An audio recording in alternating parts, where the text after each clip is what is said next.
Пина Инграм и Сиу Бел се првите муштерики кои беа послужени со пиво денеска во пабот Ројал Викторија, откако после 4 месеци во Велика Британија се укинуваат строгите карантински мерки.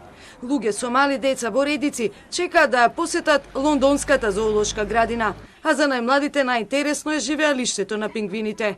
Во Велика Британија досега се вакцинирани повеќе од 32 милиони луѓе. Од коронавирусот починаа повеќе од 127.000. Германија ја премина границата од 3 милиони заразени со коронавирусот. Досега починаа повеќе од 78.000 луѓе.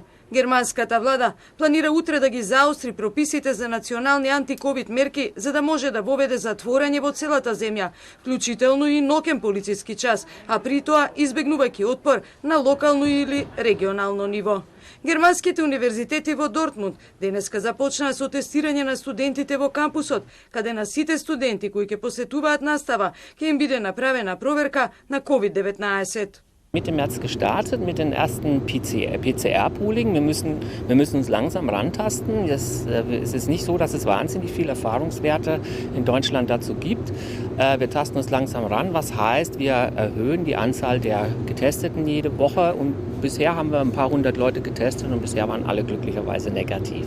Man fühlt sich einfach wohler und es nimmt ein bisschen wieder die Realität zurück in den Studienalltag. Man kann ins Labor und arbeiten. Das ist, finde ich, sehr gut. После половина година денеска на полнок престана да важи во редната состојба во Чешка. Ноќниот полициски час е укинат. Чесите можат слободно да се движат надвор од областите во кои живеат.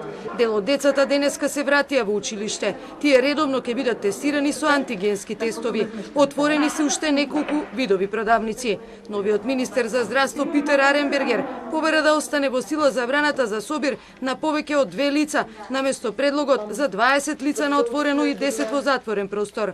Во екот на третиот бран на пандемијата беа хоспитализирани околу 8.000 луѓе, меѓу нив голем број со тешки симптоми. Чешка и натаму го држи неславниот рекорд според број на починати на милион жители во светот. Од почетокот на пандемијата заразени се вкупно 1,58 милиони луѓе, а починаа речиси 28.000. Како дел од олеснувањето на мерките против епидемијата на коронавирусот, трговските центри во Србија од денеска можат повторно да работат од 6 до 22 часот, освен угостителските објекти во нив, на кои им е дозволено само шалтерска продажба на храна и пијалоци.